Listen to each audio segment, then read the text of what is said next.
जगत कल्याणी है। ये सर्वज्ञ शासन नमस्तु शासन जयवंतो वितरा सुबर्ण संस्कृति। भगवान परमेश्वर जिनेश्वर देव ने जगती के प्राणी मात को ध्रुव धाम परम ज्ञायक में लीन होने का मार्ग प्रशस्त किया है। मोह से युक्त प्राणी सत्यार्थ के बोध को प्राप्त नहीं कर पाता। जैसे जैसे मोह विलीन होता है वैसे वैसे उसको भूतार्थ का बोध होने लगता है, और जैसे जैसे ज्ञानी होता जाता है वैसे वैसे जीव को सुखी अज्ञानता का भान हो जाता है कि मैं कितना अज्ञानी था। कसाय के उद्रेक में, आशाओं के उद्रेक में, वासनाओं के उद्रेक में कितनी अकरणी कार्य कर चुका, कितनी अविचारणी विचार कर चुका, कितनी अवाच्य अकथनी को कह चुका। ये तब बोध होता है जब वास्तव में कुछ बोध हो जाता है। और जब तक सम्यक बोधि की प्राप्ति नहीं है, तब तक अधिगम नहीं हुआ है, उसमें यही सोचता है कसाय का पोषण, पर का शोषण, इसमें खुशी मनाता है। कसाय के पोषण को हर्षित होके आनंदित होके देखता है, जबकि सुखी कसाय का पोषण निज आत्मा का शोषण है। जो पुरुष अपनी कसायों का पोषण करता है वो आत्मा का शोषण करता है। जिस आत्मदेव को देवादेव बनने के सामर्थ्य हो, जो आत्मदेव अरिहंत सिद्ध देव बनने के स्थान पर खड़ा हो, ऐसे सुखी आत्मदेव को नाना प्रकार की सड़ी गली पर्यायों में ले जाना, ये मित्र, ये आत्मा का ही दोष है। सड़े आलू को भी देखो, सड़ते टमाटर को भी देखो, पंडित साहब तुम्हारी थाली में सजी साग है उसे भी देखो, और ज्ञानी सड़ते हुए पशुओं को भी देखो। और जहाँ नाना प्रकार की अज्ञानी पापी जीव अपनी थाली में त्रियंचों के कलेबर सजाए रखे हुए हैं, उन्हें भी देखो और फिर देख करके निर्णय करो। जिस जिस स्थान पर जो मैं देख के आया हूं, इन सब स्थानों पर मैं जी के मर के आया। जो स्थान तुमको दिख रहे हैं, इन सारे स्थानों में तुम जी करके मर करके आए हो। सड़ते आलू को देखो भैया जय कुमार जी, जो भोजन पक चुका होता है, जो मिठाइयाँ बन चुकी होती हैं, समय निकल जाए मित्र, वे ही बदबू मारती हैं। जिनमें सुगंध आती है वो आप तो कितने बार कितने कुंटलों सामान फेंक चुके हो।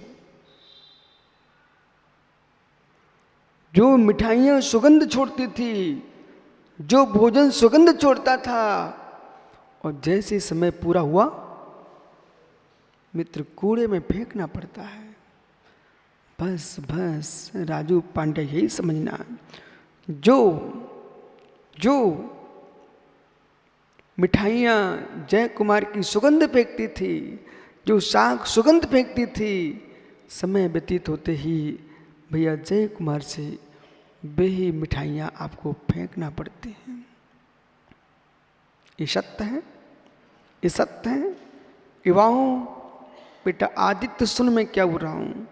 जो मिठाइयाँ सुगंध देती थी, जो साग सुगंध मार रही थी, उसे ही समय निकलने पर फेंकना पड़ता है। जो तन सुगंध छोड़ता था, जिस तन को दुनिया चमकते देख करके रीझती थी, वही जब सड़ जाता है वृद्ध अवस्था में, मेरे मित्र, कोई देखना पसंद नहीं करता है। इसमें ताली बजाने का क्या विशेष? में तो रोना चाहिए, तुम ताली बजा रहे हो।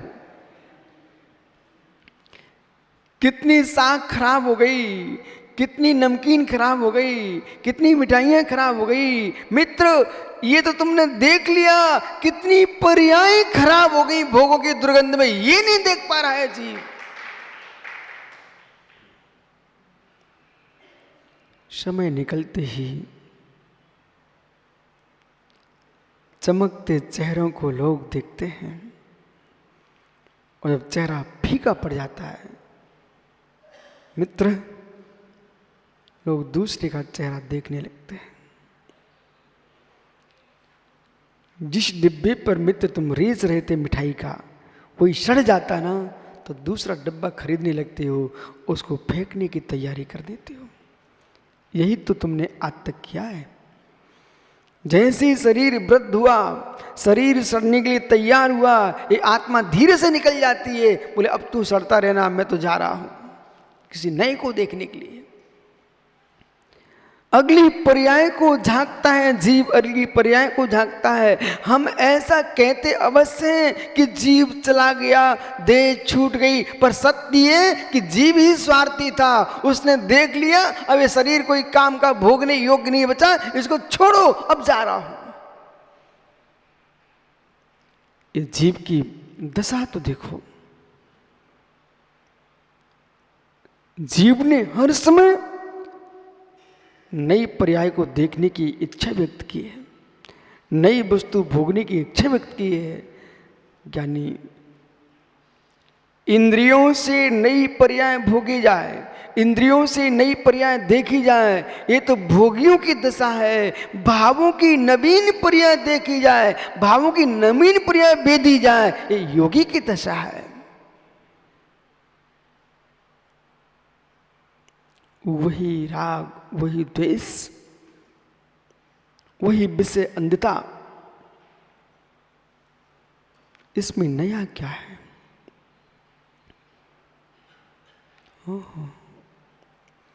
आचार्य विमल सागर महाराज जी की सुब्रत सागर की कल एक तस्वीर दिखाई, उसमें तुम्हारा भाई शैलेश ऐसा दुबला पतला ऐसे आंख के खड़ा है मित्र, देश का पुण्यात्मा आचार्य तुमने जाते देखा है,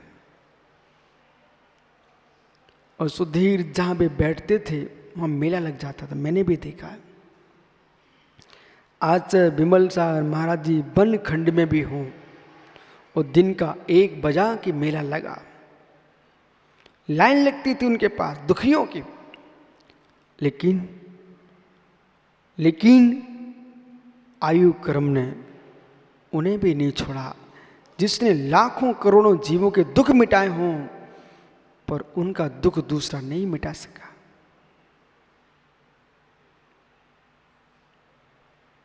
इस भरोसे में कभी जीना मत राकेश भैया कि विशुद्ध सागर तुम्हारे काम में आएंगे। मित्र, जीव के स्वयं के परिणाम जब अशुभ काम में नहीं आते, दुनिया के परिणाम क्या आएंगे?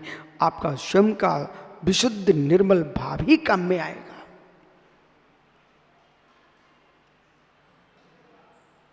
तपस्या के भाव तो काम में आएंगे। पुनः सुनिए ध्यान से, तपस्या के नीलेश भैया, तपस्या के भाव तो काम में आएंगे, तपस्या भी काम में आएगी, पर तपस्या का राग काम में नहीं आएगा। ओह, तपस्या के भाव काम में आएंगे, तपस्या काम में आएगी, अशुभ से बचाएगी, शुभ में ले जाएगी, शुद्ध में ले जाएगी, लेकिन तपस्या का राग भी आपको नीचे ही गिराएगा।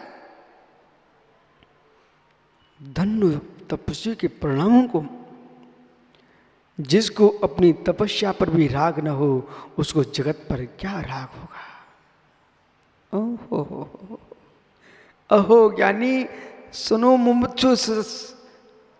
मुमुक्षु भाई सुखानंद जी, जब तपस्या का राग तपस्या बिगाड़ सकता है, तो राग रंगनियों का राग तपस्वी कैसे बना सकता है? निखिल, तपस्या का राग भी तपस्या भंग कर देता है, फिर जगत का राग बेटा कैसे भगवान बनाएगा? भगवान बनने के लिए यहां पर कार्तिकेय स्वामी ने कार्तिक प्रेक्षा ग्रंथ में लिखा हुआ है, वो 439 गाथा कार्तिक प्रेक्षा की यहां श्रवण सूत्तम में लिखी हुई है। इस गाथा में आचार्य कार्तिकेय स्वामी लिख ही नहीं रहे थे, अनुभव सिद्ध आचार कार्तिकेय स्वामी, इन्होंने सब कुछ देखा है, जाना है, वेदन किया है। जगत के प्रपंच को पूर्ण रूप से जान करके 8, 10, 11 वर्ष की उम्र में जिसने साधना का मार्ग चुन लिया हो, वे हैं कुमार कार्तिकेय स्वामी। इसलिए उनके नाम पर लिखा रहता कुमार कार्तिकेय स्वामी। कुमार कार्तिकेय स्वामी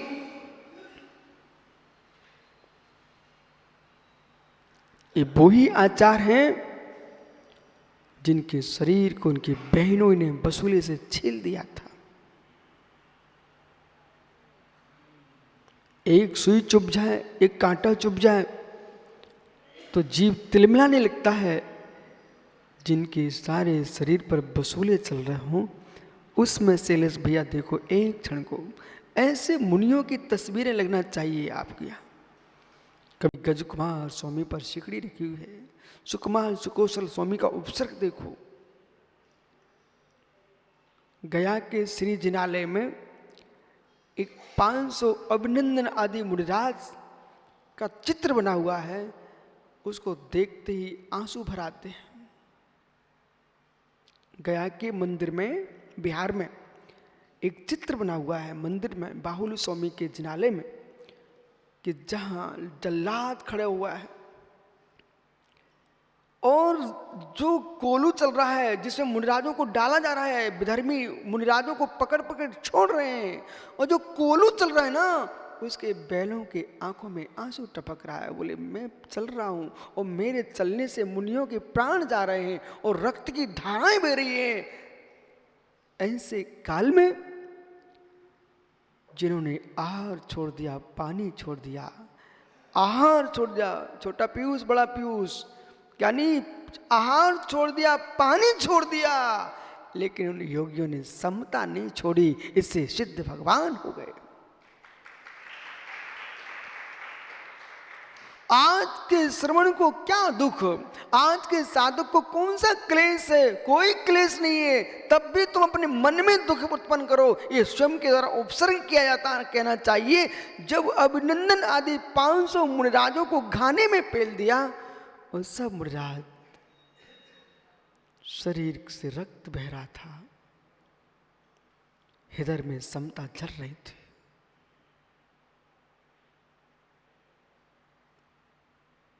समता में डूबे थे। मुझे यही समय सार दिखता है।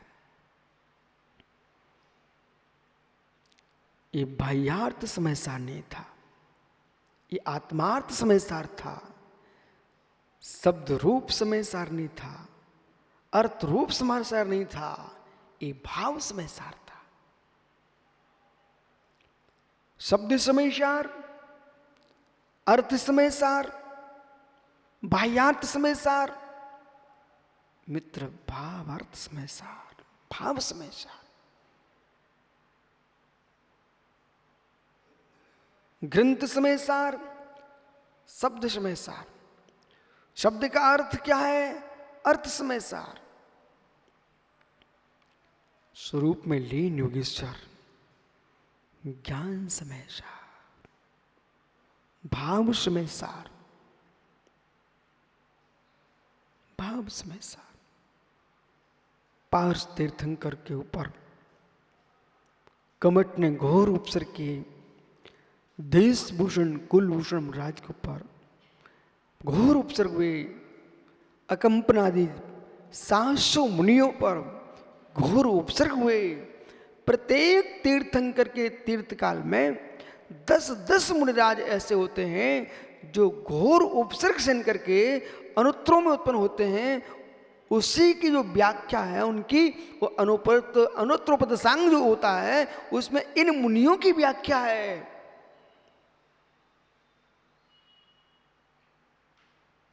आज तो देविन बने फील्ड में खेल रहे हैं। आज लोग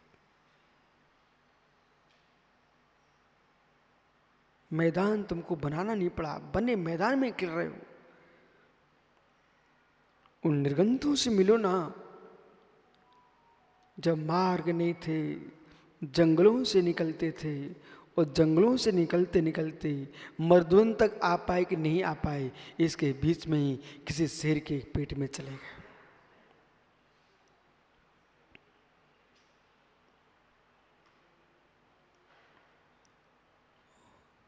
शेर खा गया, लेकिन शेर ने शरीर चबाया, योगी की समता नहीं चबा पाया।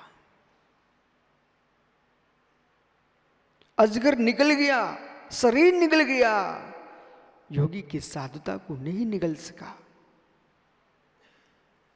ये दो में भेद करके देखो, मैं और मेरा शरीर, मैं और मेरा शरीर, इनमें दो भेद करके देखो। जब घर में आग लग जाए तो प्रणव बुझाना चाहिए, घर की रक्षा करना चाहिए। लेकिन जब समझ में आ गया कि अब मैं नहीं संभाल पाऊंगा, नहीं बुझा पाऊंगा, तो फिर तुम्हारे लिए समझदारी से क्या करना चाहिए, जो बहुमूल्य द्रव्य है उसको उठा करके बाहर निकल जाना चाहिए। कम से कम आपके बहुमूल्य सामग्री की रक्षा तो होगी। ऐसे ही साधक क्या करता है, ये शरीर में कोई रोग हो जाए, कष्ट आ जाए, उपसर्ग आ जाए, उसको दूर करते हैं। तो जब देख लिया कि अब ये बुझने वाली आग नहीं है, अब मैं बचने वाला नहीं हूं, तो इसके लिए रत्नत्रय को लेकर के आत्मा बाहर निकल जाना चाहिए। इस शरीर के राग में उसे नहीं जलना चाहिए। इसी का नाम है समाधि मरण। यही समाधि मरण है। पुनः पुनः भावना भाव, अहो श्रमणो, पुनः पुनः भावना भाव। जीवन की अंतिम समय में प्रज्ञा का विच्छेद ना होने पाए, बुद्धि में बेकल ना आने पाए, समझ बनी रहे। ये तभी संभव है कि आज से, अभी से अपने मस्तिष्क की कलुषता निकाल के फेंकना पड़ेगी। मोदी जी, ज्ञानी मोदी, चाहे शैलेश घर से भगा दे, चाहे शैलेश आपको अपने घर में पीड़ा डाल के बिठा ले, फिर मद में खेद नहीं लाओगे तो मित्र किसी सम्मेद शिखर पर तुम्हारी भी चरणपात का बन जाएंगे।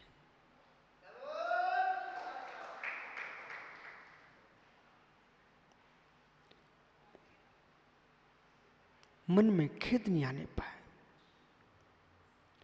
धन धरती का लाभ अलाभ एक कर्माश्रित भाव,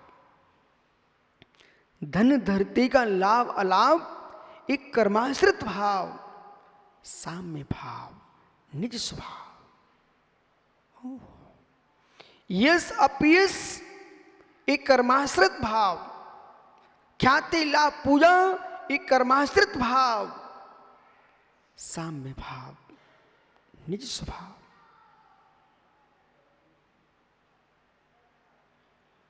किसकी सुरक्षा करना चाहिए, किसकी रक्षा करना चाहिए? उपसम भाव की रक्षा होना चाहिए कि औदिक भाव की रक्षा होना चाहिए? पंडित जय कुमार भैया, उपसम भाव की रक्षा होना चाहिए कि धन धरती की रक्षा होना चाहिए कि औदिक भाव की रक्षा होना चाहिए? मुमुक्षुओं, औदिक भाव की रक्षा करना चाहिए कि उपसम भाव की रक्षा करना चाहिए? औदैक भाव तो अनंत बार मिलते रहेंगे। उपसम भाव की रक्षा करना चाहिए। ये गति, ये जाति, ये शरीर, ये अंगोपांग, ये सब कुछ औदैक भाव तुमको मिलते रहेंगे। कसाय आदि, असंयम आदि सब मिलते रहेंगे। पर अंकुश बालक आज गोरे हो, कभी भैंस के रूप में, भैंसे के रूप में काला था जीव, वीर बहुटी के पर्याय में तब लाल था जीव, मखमली कीला बन गया, कहीं मिट्टी जैसा वर्ण पाया, कहीं पत्ते जैसा वर्ण पाया। ये सब तो बदलते रहेंगे, औदैक भाव हैं। लेकिन सागर जी, चिद भाव पारणामिक भाव है। चिद भाव पारणामिक भाव है। वो पारणामिक भाव पर लगते जिसका टिक चुका, वहां चौस में एक ओक्स में एक छायक को तो आना ही पड़ेगा। पुनः कहूं, पारणामिक भाव पर जो स्थिर हो चुका है, उस जीव के लिए कभी ना कभी एक दिन ऐसा आएगा, औक्स में एक, छौस में एक छायक भाव स्वयं उनके द्वारे पर आएंगे। चक्रेश बेटा, विशिष्ट पुण्य कमाना चाहिए, किसी के द्वारे नहीं जाना चाहिए। तुमको सौधर्म इंद्र से मिलना है क्या? मैं तो नहीं मिलना चाहता। सौधर्मी बन जाऊं ना, मिलने क्यों जाऊं? अब प्रश्न है कि सौधर्म से मिलना चाहते हो तो लोग बड़ा हर्षित होते, अरे एक छोटा सा नेता आ जाए चक्रेश तो लोग फूल जाते हैं, अथवा उनसे मिल के। अब यहां क्या पकड़ना आपको विषय? ओह, देवों को बुलाएंगे तो पता नहीं कितना खर्च होगा। एक प्रधानमंत्री, राष्ट्रपति दूसरे देश का आ जाए ना अपने देश में, तो करोड़ों का खर्च हो जाता है एक दिन में, बराबर। लेकिन किसी को, मेहमान को बुलाओ तो सुधीर तुमको खर्च करना पड़ेगा। अच्छा ये है, न बुलाओ न जाओ, न बुलाओ न जाओ, ऐसा काम करने लग जाओ कि स्वयं चल के आया, तुम्हारा कोई खर्च ही नहीं होगा। तीर्थंकर प्रकृति का वंदक जीव कभी सौधर्म इंद्र को बुलाता नहीं, किसी देवता को बुलाता नहीं, मालूम। पर उस जीव ने ऐसा काम किया, ऐसा काम किया है कि देवों को आकर स्वयं व्यवस्था बनाना पड़ती है। ऐसा काम करो जय भैया, ऐसा काम करो, ऐसा काम करो कि दुनिया के द्वारे पर जाना ही नहीं पड़े, दुनिया तुम्हारे द्वारे पर पूछने आए, जय भैया अब क्या करना बताओ। हो। सुब्रत सर, आपको याद है गोमटेश्वर में कर्नाटक का मुख्यमंत्री बेचारा बार बार घूमता था वहां पर। क्यों? जब प्रधानमंत्री आ रहा है, राष्ट्रपति आ रहा है, उपराष्ट्रपति आ रहा है, दुनिया के बड़े बड़े धुरंधर नेता आ रहे हैं, तो उनको स्वयं चल के आना पड़ता था। पूछते थे चारुकीर्ति भट्टारक जी से, मुख्यमंत्री जी बोले अब स्वामी जी क्या करना है, अब क्या करना है? बोले कोई कमी ना रह जाए। हे बाहुबली स्वामी, आप ऐसा करके गए, ऐसा करके गए हुए कि आपने एक राज्य छोड़ा, अब दुनिया के राज्य तुम्हारे चरणों में सिर टेकते हैं।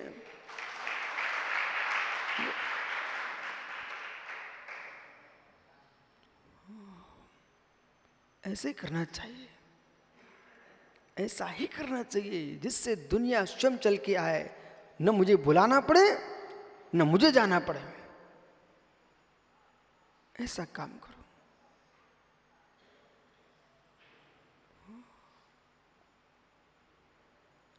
आज मैं सुबह गया आचार्य बिमल सार महाराज जी के बिंबे के दर्शन के लिए। वहाँ ये युवा लोग अभिषेक में लगे, आनंद लूट रहे थे। तो मैंने सोचा जब जीते होंगे ना, तब इसमें ऐसे भी लोग होंगे तो देखने नहीं आते होंगे। पर आज उनकी प्रतिमा को बेचारे घिस घिस के सिर रगड़ रहे हैं। तब मुझे लगा कि ऐसा काम करना चाहिए कि लोग अपने आप में सिर रगड़ते हैं। कि लोगों को वो काम करना चाहिए कि और भी अनेक अनेक बिंब विराजमान हैं आचार्य मुनियों के, परंतु लोग सीधे चले जाते, पहुंचते कहाँ हैं? आचार्य विमल सागर के पास। बेटा तुम कितनी मूर्ति स्थापित करवा लेना अपनी शाश्वत जी, लेकिन जब तक लोगों को भक्ति नहीं होगी तब तक प्रतिमाओं पर धूल चढ़ती मिलेगी। और मेरे मित्र, भक्ति श्रद्धा से उत्पन्न हो गए तो प्रतिमा पर तुमको जल ढारते मिलेगा। इसलिए ऐसा कुछ करके जाओ, और कुछ करके इसलिए जाओ कि लोग हमारे ऊपर जल ढारे, वो नहीं ढर रहा जल। समता धारण कर लो, अपने आप लोग तुम्हारे पास आएंगे। गुणवत्ता बढ़ाइए, संख्या बढ़ाने से लाभ नहीं है, गुणवत्ता बढ़ाइए। कुछ लोग संख्या बढ़ाने में लगे बेचारे, संख्या बढ़ाओ संख्या बढ़ाओ, तुम लाखों की संख्या बढ़ा लो अपने, लेकिन कीमत तो गुणवानों की ही होगी।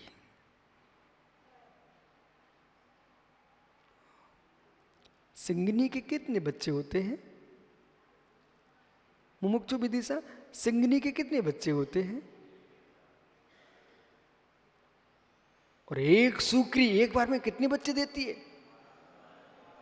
ओहो, 12 की संख्या होने पर भी 12 की संख्या होने पर भी 12 बाट होते हैं। स्वयं घूरे पे घूमती है माँ सुकरी, और बच्चे भी वही मल उठाते मिलते हैं। मेरे मित्र, एक सिंगनी कम बच्चों को जन्म देती है, लेकिन हाथी जैसे धुरंधर जीव भी उसको देख के कांपते हैं। ऐसे ज्ञानी, ऐसा जीवन तुम बनाओ कि जिससे तुम्हारे हाथी जैसे, गजराज जैसे कर्म, प्रचंड धुरंधर कर्म वे कांपने लग जाएं, और तुम शेर जैसे दहाड़ो मेरे मित्र, और कर्म तुम्हारे छोड़ के चले जाए। ऐसा बनो, ऐसा बनो, जीवन में ऐसा बनो। पर सिंह की क्रूरता मत सीखना है, क्रूरता नहीं सीखना, शूरता सीखना।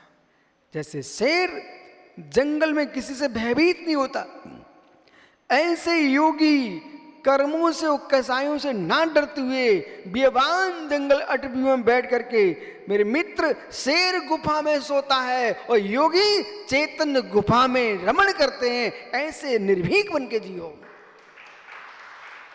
उपसंभाव, मनोज्ञ से मनोज्ञ, विषयों के आने पर भी अतुल राग की आंख ना खुले। अमनोज्ञ से अमनोज्ञ विषयों के आने पर द्वेष की आंख ना खुले। इसका नाम राकेश पंडित जी साधु स्वभाव है। मनोज्ञ से मनोज्ञ सामग्री के आने पर राग की आंख ना खुले, वो अमनोज्ञ से अमनोज्ञ पदार्थ के आने पर द्वेष की आंख ना खुले। जहां राग देश के नेत्र बंद हो चुके हों, उसका नाम है जैन योगी।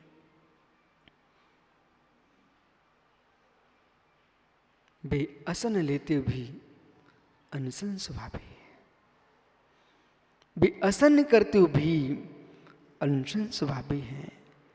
ओहो चेतन रस रसायन स्वरूपो हम, चैतन्य रस रसायन स्वरूपो हम।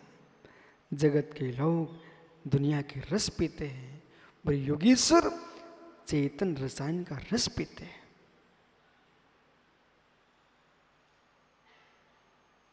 इस व्याख्या को भी सुनो। बाह्य जगत में शरीर दिखता है, बाह्य जगत में शरीर दिखता है साधु का, आत्म जगत में निज देव ही दिखता है साधु को।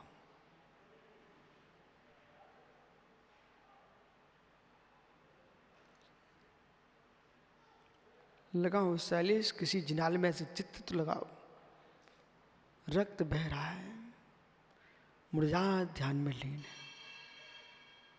कम से कम ये सम्मेश कर मधुबन में पूरा देश दर्शन करने आता है, उस मुद्रा को भी देखे, इन युवाओं को ये दिखाई दे, ओह ये क्या रूप है, ये मनुष्य है। और मनुष्य को शालिनी बक रही है, रक्त बह रहा है और आंख नीचे बैठे हुए कुछ भी नहीं कर रहे हैं। अभी प्रतिमाओं के दर्शन करने आते हैं, फिर प्रतिमा पान के दर्शन करने लग जाएंगे। अहो वर्तमान के योगीश्वरों, मुनिराजो, ऐसी स्तब्धता लाओ, ऐसी एकाग्रता लाओ। इन बच्चों को, युवाओं को, वृद्धों को बात करके अपना बना लेना एक कोई महत्वपूर्ण विषय नहीं है। व्यापार में पढ़ाई भी तो होती है जिसमें मात्र व्यापारी सीखा जाता है। मंत्री पुत्र, वो कौन सी पढ़ाई होती है? मात्र बीकॉम, मात्र व्यापार। क्या होता है प्रणव सागर? एमबीए। मित्र, उसमें क्या पढ़ाया जाता है? हैं? व्यापार। वो शैलेश जबलपुरिया है ना, इसको बहुत अच्छे से बनता है। मतलब किस आदमी को कैसे पटाना। और कुछ लोगों तो ऐसे ऐसे जिनका एक पैसा नहीं लगा व्यापार में, मात्र उनका ये काम है कि एक व्यापारी के यहाँ गए और दूसरे व्यापारी की बात करके आ गए, और बीच में जो होता वो उनका होता है, बाकी तुम जानो, तुम्हारा काम जाना है, और उनका घर चल रहा है। ऐसा होता कि नहीं होता? हाँ, कितने समझदार हो आप लोग, तो हमसे ज़्यादा ज्ञानी हो, पढ़े लिखे। विश्वास मानो, तुम तो पापों के प्राचार हो। अहो पापों के प्राचार्यो, अहो पापों के ऋषभ पंडित जी, अहो पापों के प्राचार्यो, कैसे छल कपट कैसे करना पड़ता है, पूछो हमारे राजू पांड्या से। पापों का प्राचार हर व्यक्ति होता है। अपनी बात रख करके ओह किसी को अपना बना लेना, अपनी बात रख करके किसी को अपना बना लेना, ये तो व्यापारियों का भी काम है। अरे महात्माओं, साक्षात जी, बात करके किसी को अपना भक्त बना लेना, ये तो व्यापार हो गया। बिना बात किए मौन रह करके अपने में डूब करके दुनिया भक्त बन जाए, ये साधु का भक्त है। आहा, हम बतियाएंगे नहीं तो लोग हमारे कैसे बन पाएंगे। अरे महावीर, तुमने 12 वर्ष तक अखंड मौन लिया, वो सारा विश्व आज महावीर की जय बोल रहा है। बैठो ज्ञानियों, इतिहास उठा के देख लो, पुराण ग्रंथ पढ़ लीजिए। भगवान महावीर स्वामी ने दीक्षा लेते ही अखंड 12 वर्ष का मौन व्रत धारण कर लिया था। मालूम, उनने कभी नहीं सोचा अंकुर मैं बात नहीं करूंगा तो लोग मेरे कैसे हो पाएंगे।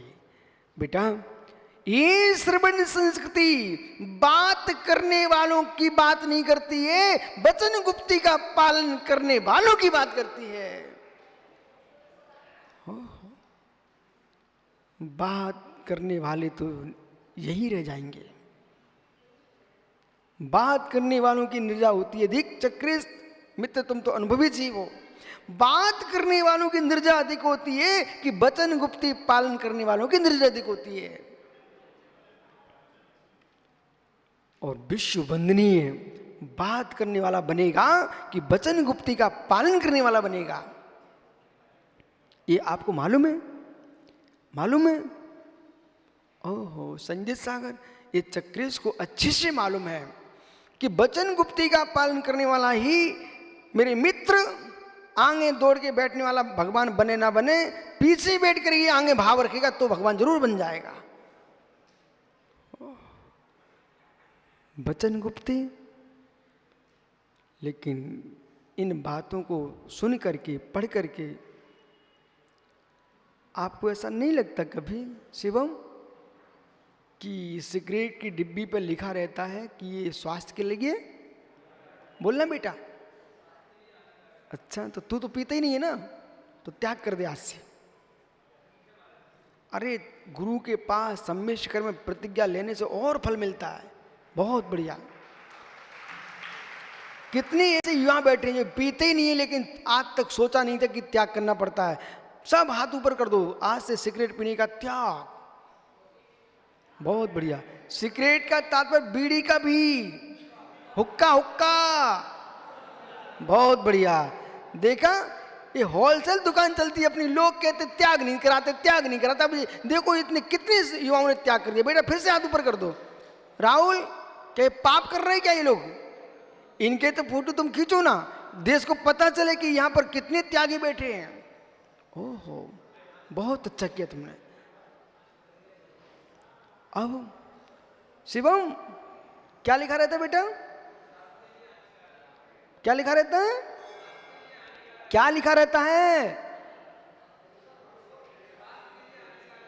ओहो ज्ञानी, सिगरेट की डिब्बी पर लिखा होता है स्वास्थ्य के लिए हानिकारक है, फिर भी बेचारे अभागे बड़ी होशियारी दिखा करके और मुख में चेन चलाते हैं और चुटकी बजा के निकल जाते हैं। वे कह रहे धुआं निकाल रहा हूं। अरे पागल, तू पुण्य का धुआं निकाल रहा है, स्वास्थ्य का धुआं निकाल रहा है और पिता की संपत्ति का धुआं निकाल रहा है। वो कह रहा है कि मैं धुआं निकाल रहा हूं, धुआं निकाल रहा हूं, स्वास्थ्य के लिए हानिकारक है, डिब्बी पर लिखा रहता है। ऐसे जैसे फिर भी लोग पीते हैं। सागरी, सिगरेट की डिब्बी पे लिखा कि स्वास्थ्य के लिए हानिकारक है, तब भी लोग पीते हैं। ऐसे चक्रेश को पता है कि गुप्ती का पालन करने वाला जीव मोक्ष जाता है, तब भी लोग बतियाने में लगे। कैसे लोग धुआं निकाल रहे हैं। ओहो,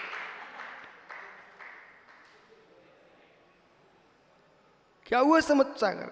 स्वास्थ्य के लिए सिगरेट की डिब्बी पर लिखा हानिकारक है, और गुटके पर तो बिच्छू बने रहते हैं, सांप बने रहते हैं। पंडित क्यों?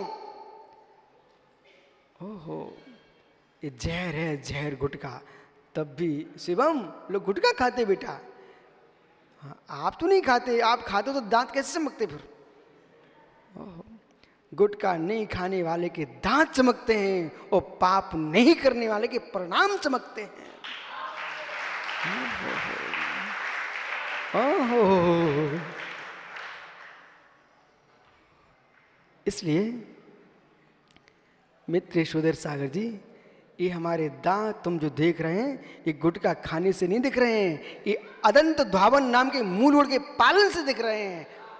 मालूम होना चाहिए आपको। ये क्या कहना चाहते, ये धीरे से, इनको ये मालूम नहीं है। तुम पीछे बोलो तभी उनको सुनाई पड़ता है। चक्रेश कह रहे थे कुछ, बोले इन्हें सब सुनाई पड़ता है, वो भी मैंने सुन लिया था। ओह क्या नहीं शिवम बेटा, अच्छा लग रहा है सही में, दोनों को अच्छा लग रहा है। तो फिर दोनों क्यों ना ऐसा हो जाए, देश भूषण कुलभूषण के समान अपन भगवान के रूप में आ जाए। कहां तुम भिंड जाओगे फिर से?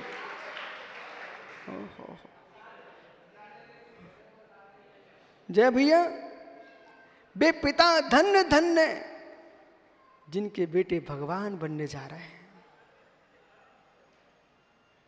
भगवान बनने जा रहे हैं। ये मुनिराज आपको कैसे लग रहा है यहां पर? जय भैया, ये मुनिराज कैसे लग रहे हैं? मित्र याद करो 2004 की आपने कैसे मुनिराजों की सेवा की थी, और बेई संस्कार तुम्हारे बेटों के अंदर चले गए हैं। अब तुम विकल्प क्यों करते हो? जब पर के बेटे मुनिराज बन के आए तो कितना आनंद आता है। ऐसे मित्र तुम ये सोचो वो दिन कब आए कि मैं अपने रजबीर के शक्ति को मैं अपने हाथ से ग्रास रख पाऊंगा।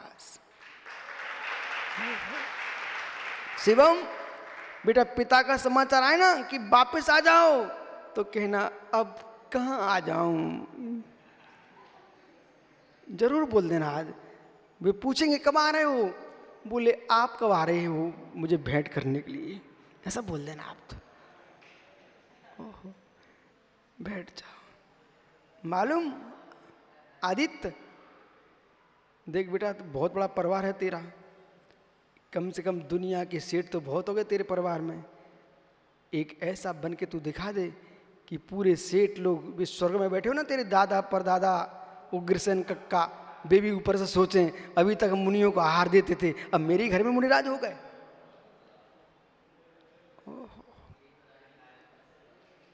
लेकिन मुनिराज बनना कैसे? सिगरेट की डिब्बी पे लिखा रहता है सांस के लिए हानिकारक है। तो ऐसे यहां मैं कह रहा हूं वचन का बकवाद करना साधना के लिए हानिकारक है ज्ञानी, और आपको बोध होना चाहिए है। जनेभ्यो वाक् स्पंदम मनसा चित्त ब्रह्मा भगवत पूज्यपाद स्वामी ने जैन दर्शन में एक महान ग्रंथ लिखा है समाधि तंत्र। समाधि तंत्र नाम का ग्रंथ है। जिसने कोई ग्रंथ का स्वाध्याय नहीं किया हो, वो अध्यात्म विद्या को संक्षेप में और गृहस्थ में जानना चाहता है, उसे समाधि तंत्र जरूर पढ़ना चाहिए। समाधि तंत्र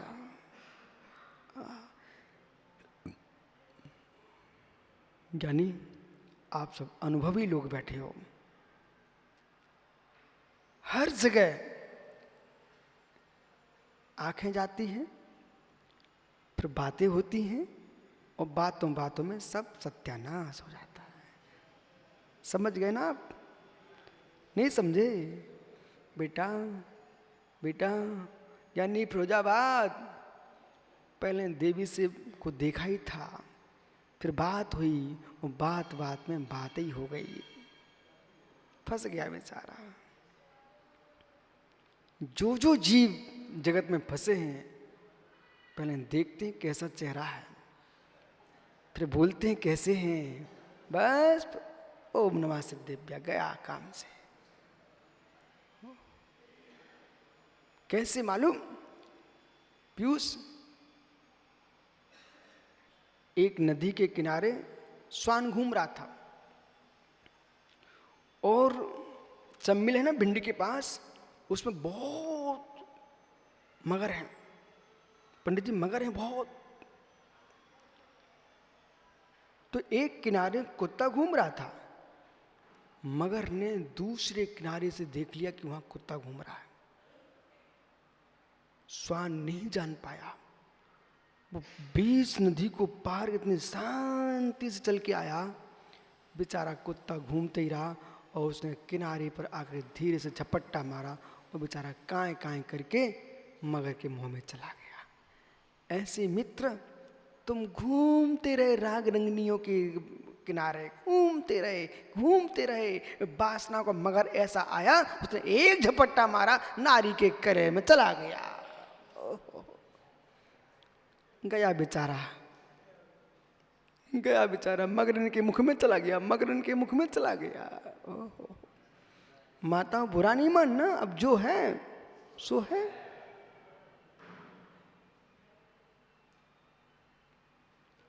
बच जा भैया, अभी भी समय है, भांजा आ गया, मामा भी आ जाए।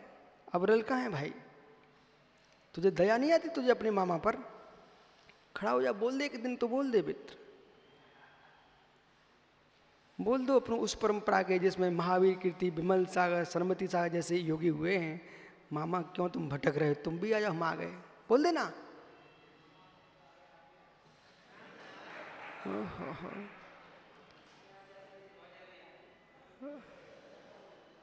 बैठ जा भैया, मामा को बुला रहा है तो पिताजी को भी बुला लेना,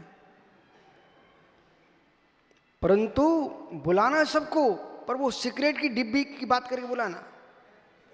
उसमें लिखा रहता है स्वास्थ्य के लिए हानिकारक, लेकिन फिर भी पीना मत। ऐसे पूज्य पाद स्वामी ने लिखा हुआ है समाधि तंत्र ग्रंथ में। महात्मा जी रवि है क्या? खड़े हो जाओ ज्ञानी। आचार्य पूज्य पाद स्वामी ने समाधि तंत्र ग्रंथ में एक श्लोक लिखा है, जगत से बात करने से चित्त भ्रांत होता है। सुनाइए श्लोक।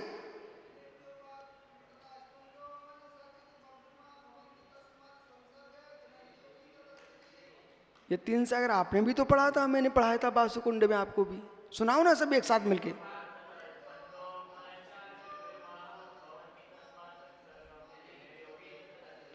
तो वो सिगरेट की डिब्बी पे लिखा था, ऐसा पढ़ा कि ओह, ये श्लोक क्या कह रहा है? रवि अर्थ करोगे क्या?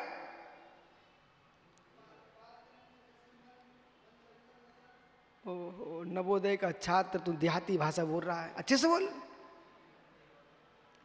अहो ज्ञानी, अहो ज्ञानी रवि, श्लोक बोलो।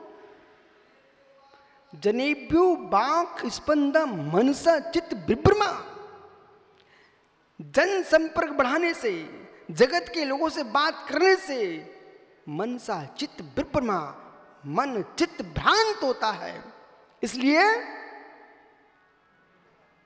जन योगी तथा तजेत, जैन योगी तथा तजेत। पूरा श्लोक बोलो।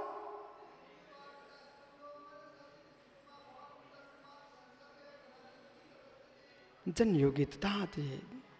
हे योगी, इसलिए नव कोटि से, मन वचन काय से, कृतकार्यतन मुद्रा से, हे मित्र, जगत के लोगों से बात करने का त्याग कर दो। मालूम, जिन लोगों के हाथ में मोबाइल है वे जंगल में भी जंगल का आनंद नहीं लूट पाते।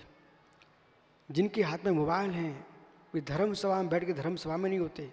जिनके हाथ में मोबाइल हैं ललित कूट और सोनभद्र कूट पर पहुंच करके भी वे भगवान को नहीं देख पाते हैं, अपनी चमड़ी को खींचते फोटो नजर आते हैं। ओह शिल्पी, ये शिल्पियाँ खा जाएंगी। श्रुत सागर जी, हे मित्र, हे मित्र,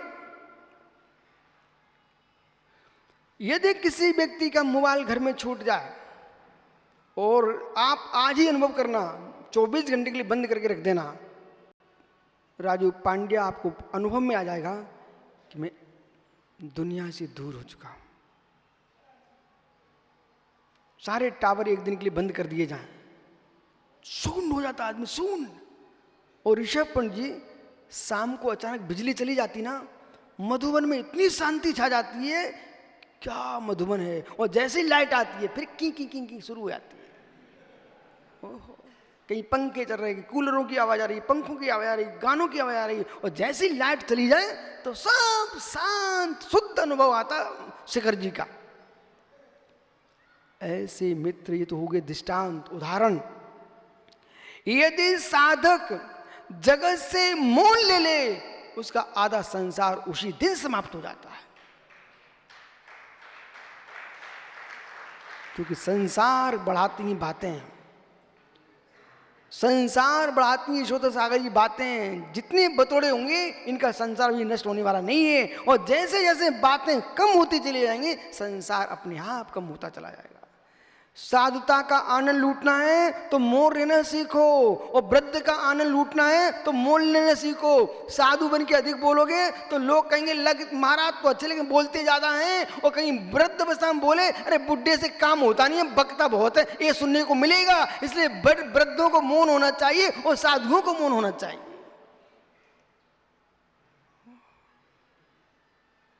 झांझरी जी, पदमचंद जी, अब ज्यादा बोलने का समय नहीं है।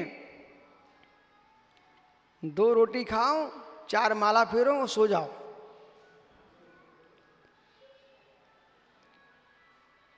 और अपमान करवाना हो तो नाती पोतों को सलाह दो। और आप सलाह दोगे 75 साल पुरानी, वृद्ध कौन सी सलाह देंगे? 75 साल पुरानी सलाह देंगे। और वे जी रहे हैं 2021 में, तो 2021 की सलाह में जीने वाले तुम 75 वर्ष पुरानी सलाह दोगे। मालूम 75 वर्ष पुराने घर भी आदमी ने बदल दिए अपने, और सैनिकों ने अस्त्र शस्त्र बदल दिए 75 वर्ष पुराने। फिर मेरे मित्र, तुम्हारी 75 वर्ष पुरानी बातें कौन सुन रहा है? इसलिए अपने को सुनानी नहीं है, अपने घर में रखने हैं। यदि घर घर में पुरानी वस्तु लेके जाओगे तो कोई कीमत नहीं होगी, और उसको म्यूजियम में रख दो तो टिकट लेके देखने जाएंगे। आप रहस्य तो सीखो, मैं आपको सब विद्या सिखाई देता, नीतियां। फिर से कहूं रवि, 75 वर्ष पुरानी कोई वस्तु है, तुम ये कासलीवाल है ना जज वकील, इसे घर में लेके पहुंच जाना है, भैया खरीद लो, तो ये कहेगा भगो यहाँ से, पुरानी वस्तु कौन खरीदता है, बिल्कुल नहीं खरीदे। तुम बिल्कुल लेके मत जाना, उसको एक म्यूजियम बनाना और उसमें सजा के रख देना, और फिर किसी को बुलाना मत, मात प्रचार कर देना। और यही वकील 500,000 रुपए का टिकट खरीदेगा और उसी पुरानी वस्तु को देखने जाएगा, जिसके लिए कहते भगाओ। ऐसे वृद्धों को चाहिए मोल लेके बैठ जाओ, ये जवान तुमसे सलाह लेने आएंगे और तुम सलाह देने जाओगे तो जवान कहेंगे चुप हो जाओ।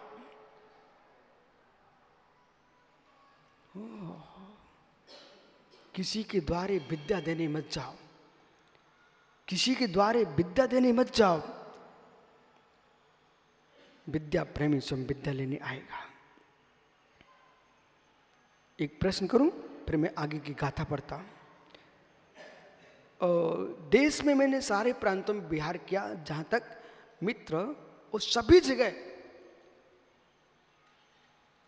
जब बैल चलते थे तब लोग बैलों पर ले जाते के बंजी करते थे, घोड़े चलते तो घोड़े पर बंजी करते थे, साइकिल चले तो लोग साइकिल पर बंजी करने लग गए। तो जिनके पास ना बैल ना घोड़े ना साइकिल, जब भैया बे पोटली रख करके बंजी करने चले जाते हैं बराबर। वो आजकल बंजी का और तरीका बदल गया है, अब तो गाड़ियों पर बंजी हो रही है, मोटरसाइकिलों में बंजी कर रहे हैं, लेकिन बंजी तो चल रही है। बंजी समझते ना, घर घर में सामग्री बेचने जाना, कोई ठेलों पर बंजी करने जा रहा है। लेकिन देखना, जो मॉल में सामग्री बिच रही है राजू, बंजी वाला कोई बाहर से लेके नहीं आता। अपने मधुबन के 13पंथी 20पंथी सारी कोठियों के नीचे साग फल सब बहन भाई बेच रहे कि नहीं बेच रहे। अब देखना आप अंतर है। यही टोकनियां जबकि बिल्कुल स्वच्छ आ रही हैं, उन्हें भी लोग खरीदते हैं, पर भाव देखना, वो यही किसी बड़ी बिल्डिंग में रखी हों और फिर भले सड़ जाए। राजू घर में बोलते मालूम मैं मॉल से खरीद के लाया हूं। अरे मॉल में नहीं उग रहे थे, वो तो किसान के खेत में ही रही थे। वही किसान अपने खेत की साग टोकनी में लेके आ जाए तो अरे यार खरीद लो, अब रोड से ही खरीद लो, ऐसे भाव होते हैं। और वही साग सड़ जाए और फिर तुम मॉल में रखा खरीदने जाओ तो भैया कहाँ से लाए, बाजार से लाए। बोले कहाँ से, कलकत्ते से। अरे कलकत्ता में नहीं उग रहा था, उग तो रहा था मेरे मित्र झारखंड और बिहार पश्चिम बंगाल खेतों में ही उग रहा था, कलकत्ते में नहीं उग रहा था। लेकिन सिटी का प्रभाव देखो बराबर। एक भी संतरा नागपुर में नहीं होता, सब बैतूल जिले के और नागपुर जिले के खेतों में होता, देहातों में होता है। मध्य प्रदेश में होता बहुत ज्यादा, लेकिन बिकता किसके नाम पर, नागपुर। जयपुर में सारे पत्थर की मूर्तियां आ रही क्या, एक भी पत्थर जयपुर से नहीं आता, लेकिन पत्थर तो खदानों से आता है, पर मूर्तियां बनती बाजार कहां है, जयपुर में। मित्र यही है, हर वस्तु बाजार में लेके जाओ तो कीमत होती है। सागर जी, तुम महाराज तो अपने, क्या पिताजी का नाम क्या इनका, राजा राम के ही बेटा हो बेटा, और शायद कोई ना कोई राम के ही बेटे यहाँ बैठे सब। लेकिन तुम घर में नंगे होके बैठ जाते ना तो कोई नहीं पूछता, वो बाजार में जाना ही पड़ता है। ये मार्केट है, ये बाजार है। तुम संग में आए तो भाई महाराज महाराज महाराज। जैसे कि अच्छे मॉल में गई वस्तु उसकी कीमत बढ़ जाती है, ऐसे ज्ञानियों पुरानी वस्तु के लिए कीमत बढ़ाना है तो घर में मत रखे रहो, उसके लिए सुंदर एक म्यूजियम बना दो। और फिर तुम देखो लोग टिकट खरीद के आएंगे ना तो मालूम वहाँ ये और लिख देना, कोई हाथ मत लगाने का, कैमरे लगे हुए हैं। जो सड़ी वस्तु तुम फेंकने वाले थे उसके टिकट में तुमको प्रतिदिन लाखों रुपए आएंगे। ऐसे ही मैं आप वृद्धों से कह रहा हूं, अपने सड़े शरीर के लिए तुम ऐसे ही मत छोड़ो, उसकी कीमत बढ़ाओ।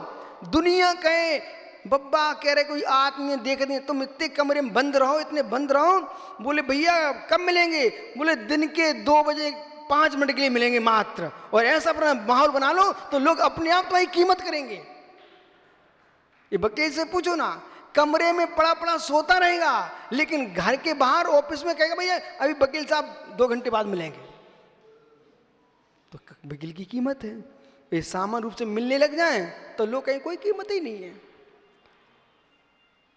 जगत में अपनी कीमत बढ़ाना है तो मौन रहना सीखो।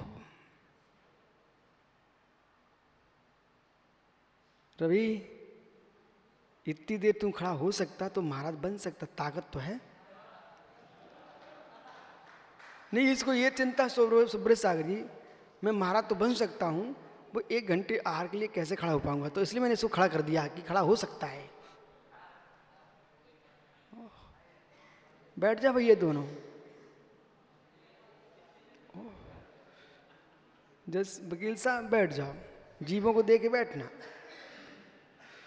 ओशम अखाणम, इंद्रियों का उपशमन उपवास हो।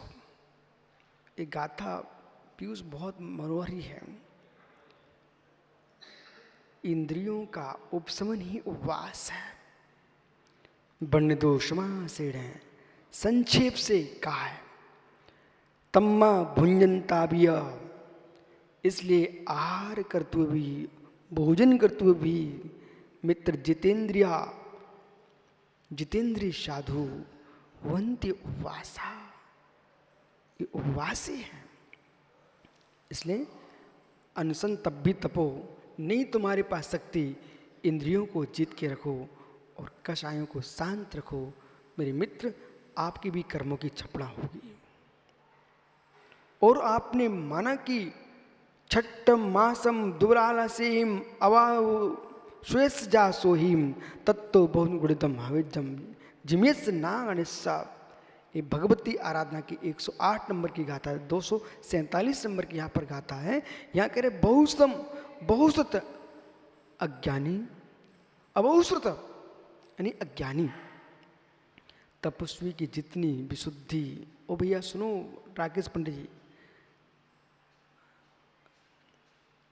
अज्ञानी जीव की जितनी विशुद्धि 2 बार, 2 दिन के, 3 दिन के, महीने के, मास के, वर्ष के छपड़ा उपवास करने से जो विशुद्धि होती है, उससे अधिक विशुद्धि ज्ञानी के लिए नित्य भोजन करने वाले ज्ञानी जीव की होती है। ये मैं नहीं बोल रहा हूं, विष्णु साई गाथा सूत्र कह रहा है कि 2-2, 3-3 उपवास करे जीव, लेकिन अज्ञान दशा से अपनी रक्षा नहीं कर सका, अध्यात्म बुद्धि नहीं है उसकी, वो तीन निर्जन नहीं कर पाएगा जितना आत्मज्ञानी साधु प्रतिदिन आहार करे, वो विशुद्धि को अधिक प्राप्त करता है। मेरा उद्देश्य आपको यही तो सुनाना अबरल है मात्र बेटा, कि आध्यात्मिक बनो, आध्यात्मिक बनो। दिखावे का आध्यात्मिक नहीं कि मात्र सीधा बैठना, आध्यात्म बनो। विरक्ति, विरक्ति, अनासक्त भाव, अनासक्त योगी। बोलते भी नहीं बोलो अंकुर, सुनते भी मत सुनो, चलते भी मत चलो। जितना किसी ने पूछा उतनी उत्तर देना, जितनी आवश्यकता उतनी पूछना। अनावश्यक सामग्री रखने का आज से ममत छोड़ दो। एक पेन की जरूरत है, दूसरा पेन तुरंत हटाइए अपने हाथ से। जैसे डॉक्टर्स का कमरा देखा आपने कभी? एकदम मक्खी भी रपट के गिर जाए, इतना स्वच्छ। ऐसे स्वच्छ कक्ष में रहना और स्वच्छ भावों में रहना जिससे कर्म टपक जाए।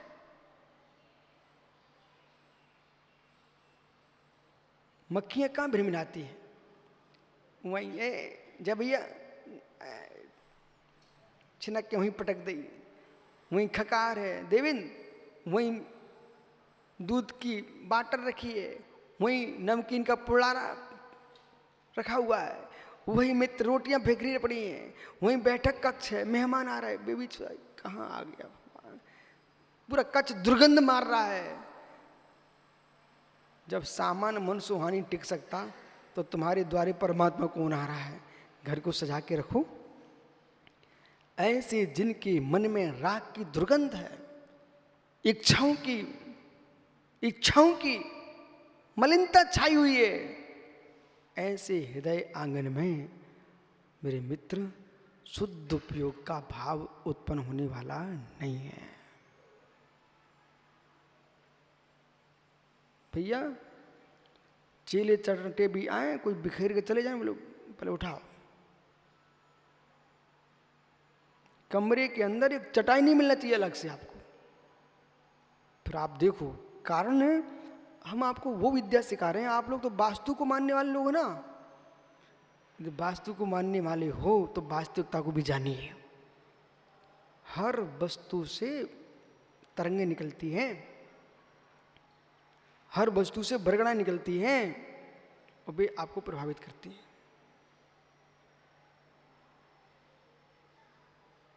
और अपने आप से प्रभावित होना चाहते हो तो हम किसी को अपने यहां रखेंगे नहीं, तो मैं अपने से ही प्रभावित रहूंगा।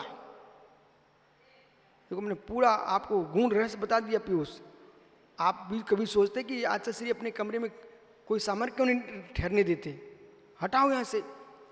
विषय ऐसा है कि तुम्हारे कमरे कोई बाहर के 4 आदमी रुक जाएं तो तुम्हारा दिल क्या बोलता है, अरे यार कैसा माहौल हो रहा है। ऐसे ज्ञानी जब तुम 1000 प्रकार की सामग्री रखोगे तो चित्त 1000 जगह जाएगा। जब तुम्हारे पास कोई है ही नहीं है तो चित्त जाएगा कहां, अपने ही पास रहेगा। अध्ययन भी करो ना तो अपने पास बहुत ग्रंथ मत रखो, जिसको तुम पढ़ रहे हो उसे ही रखो।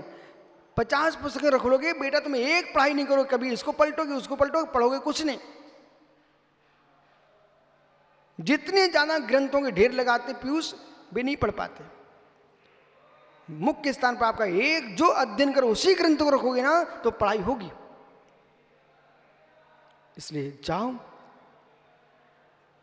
उपसम भाव बढ़ाओ, और उपसम भाव बढ़ेगा, तपस्या बढ़ेगी तो कर्मों की निर्जा भी नियम से बढ़ेगी। और यही मेरे मित्र मोक्ष मार्ग है, बाकी सब संसार मार्ग हैं। इसलिए मुमुक्षु शैलेश भाई, बहुत हो गया, आप इतनी सीख लो। सिद्धों की भूमि पर प्रसिद्धि से रक्षा हो, सिद्धि की प्राप्ति हो। उड़ो मत, उड़ो मत, गुरु चरणों में बैठना सीखो। आत्मा स्वभावम परिभाव भिन्नम, आत्मा स्वभावम परिभाव। आत्मा का स्वभाव पर अत्यंत भिन्न महावीर स्वामी की